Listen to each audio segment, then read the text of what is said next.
Let's get to our panel, never short of a word or 500. Outsiders co-host James Morrow and businesswoman and litigator Carolyn De Russo. Happy newish year to you both. Happy New Year, Chris. Happy New Year, Chris. Look at you, James. You've got the thought-provoking, opinion-concealing facial hair to motivate you. Yeah, that's right. It's a little bit of a holiday beard, a little bit of an experiment here. Thought we'd give it a run, see what we think. And see what Chris Kenny thinks when he comes back from holidays.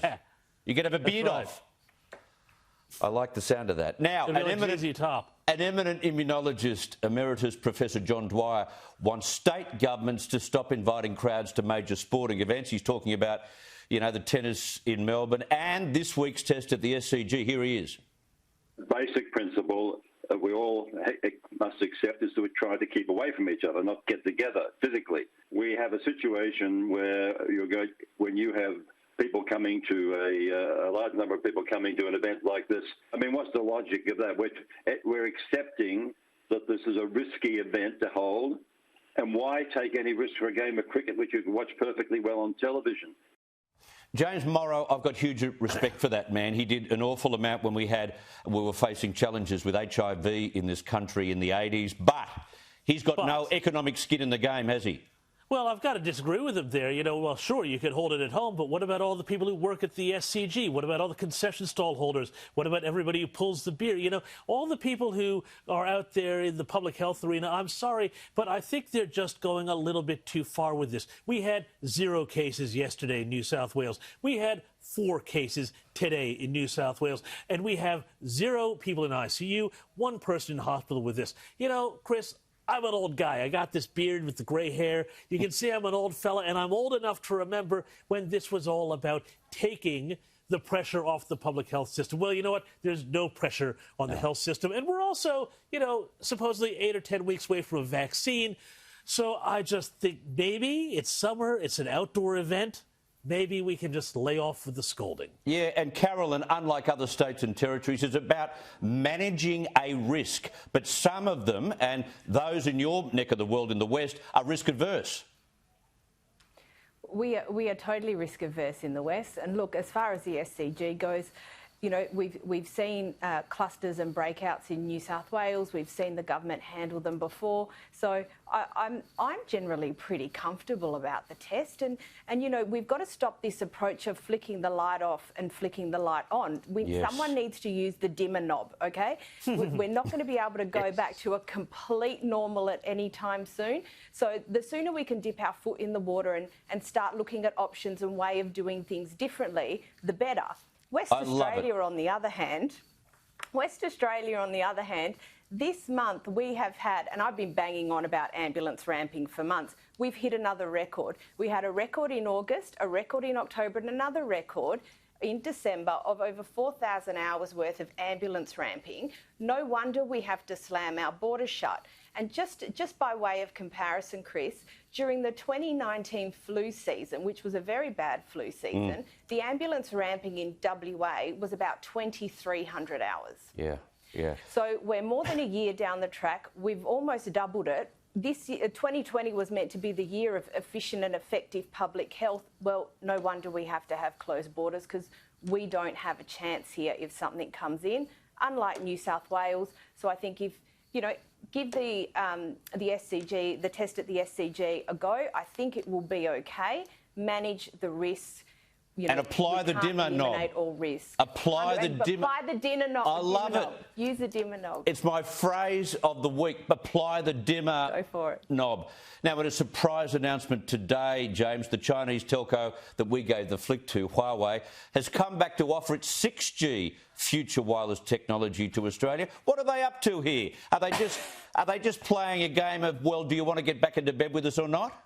Well, yeah, that would seem to be what it is. It's, hey, you know, you didn't like the 5G, but, well, I've got something better for you, 6G. And, of course, we know it's better because it's a 6, not a 5. Of course, what this is all about is a Chinese Communist Party-linked conglomerate, telecommunications conglomerate, that wants to essentially be able to put its fingers into literally every device you own through this new technology. What do we need this for? Do we need everything completely controllable by the internet? I'm not sure that this is a good idea. I don't even know if it's a good idea if it's not Huawei doing it. It seems like it creates a lot of vulnerabilities to a system that if one bit of it goes down, the whole thing goes down. Yeah, that's the problem. I don't think they'll buy it for 1 second.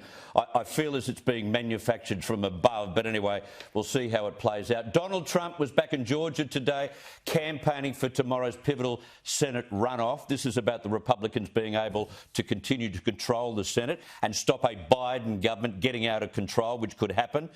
Very quickly, Carolyn, what's your read on this?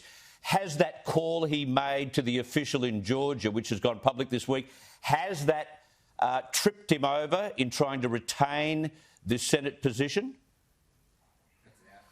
Look, we'll have to wait and see. It's a close race anyway. I know the Republicans have to retain, I think it's one of the two to be able to hold the balance of power.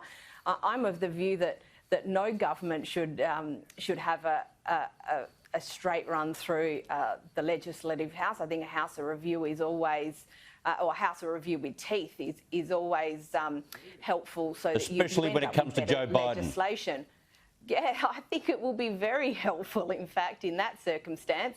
Look, this telephone call has distracted things, but there has been so much distraction of various levels and degrees in various places since the election took place. And to be honest, sometimes I wonder whether people are even listening or not, because quite frankly, I've switched off. It has been the most exhausting election. So who knows? It may now, I want to distract you both. Carolyn, I want to distract you both you and James, to the story of the week. A nosy woman from the semi-upper crust Sydney suburb of Birchgrove has become infamous after threatening to call the cops because of a dead fish. It's true. Watch this. Why did you just kill that fish and throw it back in and kill it? I didn't kill it. You did so. I saw it and it's floating here. I tried to release it, but it didn't release, so I did not kill it. You did. I saw it here and it's just flapping up and around. You've got to hide. Can I see your fishing licence, please? I do have a fishing licence. Yeah, good. I'm allowed to release fish like that. You can call the DPI now if you want, the Department of Primary Industries. You can give them a call. And Balmain Police. Yes, you can do that. Yeah, I will. Yes, you could do that. I am. Don't worry about it. Off to the cops, James Morrow. Like fair dinkum. Painful.